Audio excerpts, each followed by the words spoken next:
Hello, my name's Laura. I'm a pharmacist and I work in the East Riding of Yorkshire in England. I'd like to give you a brief overview of the project that I've been working on for a number of years now. I'm a pharmacist in general practice at the moment. I work across multiple general practices in our area, what we call here a primary care network pharmacist.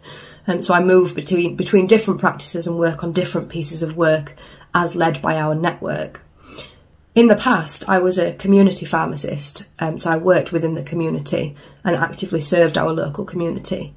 At the time, I was invited by a local school to go in and deliver a session on healthy eating, and I happily accepted and went in to teach a group of 5-year-olds about the importance of what we put into our body and the differences it can make in long-term overall health. It was quite something, I was quite nervous. I am a mum of 2, so I'm used to being around children, but I went in and I delivered the session, and because it was so well received, the school asked me to come back and speak to the other age groups. At the time, I didn't realise that it would escalate into what it is now, in that I fairly regularly now go into school and have delivered sessions on the topic of healthy eating and diet, on maths in the workplace and the importance of having a good understanding of maths. I've talked about the integration of the pharmacist into the multidisciplinary team and the different pieces of work that we do as part of careers talks. And I've also spoken to the older children about illicit drug use and misuse, and the important safety points to note, and particularly the Year 6 group, which is aged 10 and 11, in preparation for them going into senior school. I'm very passionate about this work that I do. I really enjoy it, and I think the kids, the children and the teachers get a lot out of it. The teachers themselves get ready access to a healthcare professional to inform their teaching, and I like to think I give them something to go away with, and so when I've left there is still more points that the teachers can reinforce.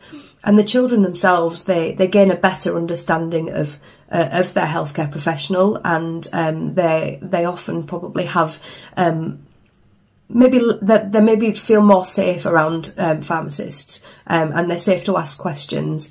I know in my time as a community pharmacist, when I had been in teaching, if any of the children were ever around the pharmacy, they used to run up to the counter and say, "Oh, hello, Laura, hello, it's really nice to see you again."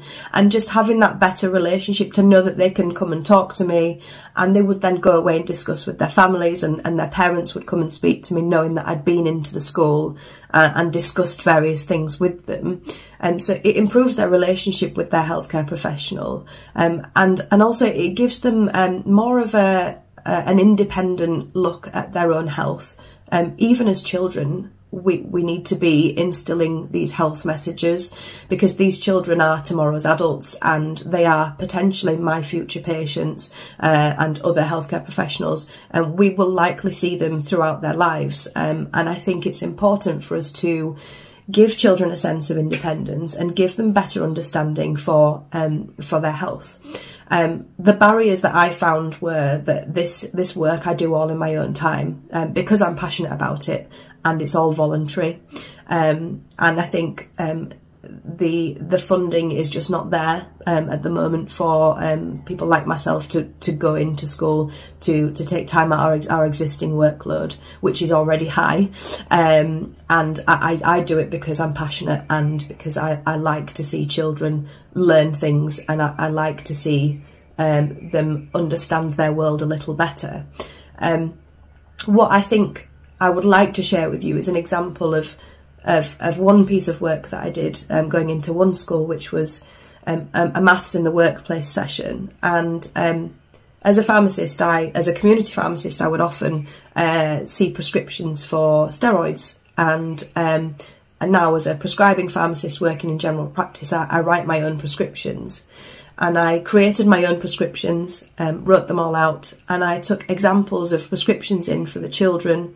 And I had a whole group of Year 4, so 8-year-olds, and all their teachers in with me. And I gave various prescriptions out to the group. And one by one I had the students stand up, and we took it in turns with the students to read out a sentence of a reducing dose of prednisolone, take 5 tablets daily for 7 days, and we worked out each week how many tablets the patient would need to take. We worked out how many tablets we'd need for the whole course. We talked about why a patient might need a medicine called prednisolone, why they might need a steroid, what my role as a pharmacist in a general practice is to write that prescription, and what the role of the community pharmacist is to dispense the prescription, to check it's safe, and to make sure the patient is well managed at home. And we had so much fun calculating the prescription, and we talked about that as a group, and the children really enjoyed being involved with doing the maths. And even though it wasn't necessarily a direct healthy living session, the children were able to see an application of their curriculum, so using times tables, subtraction, addition, to work out a real life maths question that I would do in my job most days of the week, if not several times a day. And they had opportunity to calculate this prescription and see the application of it in a real life working job, with some added teaching about health and learning about how pharmacy professionals integrate into the healthcare system, and are likely to see them at some point in their lives to do a similar piece of work. This for me felt like a really good piece of work, because it not only gave them opportunity to see this, but also perhaps in some ways may have inspired a new generation of pharmacists or pharmacy professionals. And I think the teachers really found this interesting. We went on after that to then calculate some infusion rates for various drugs that we might see in hospital and secondary care. And the children had so much fun having prescriptions in front of them and worked through it with me. I am really keen to see pharmacists in schools. I'm really keen to see other healthcare professionals in schools, and I think some of the pieces of work we're doing in our area are, we call them integrated neighbourhood teams, which is working within the local healthcare systems, but also considering council representation, voluntary care representation, education representation. And we're looking at how we can align our work within healthcare to existing curricula, and to see whether there are ways we can connect the two together, so that we can encourage a dual-pronged approach to actually managing health and improving health outcomes.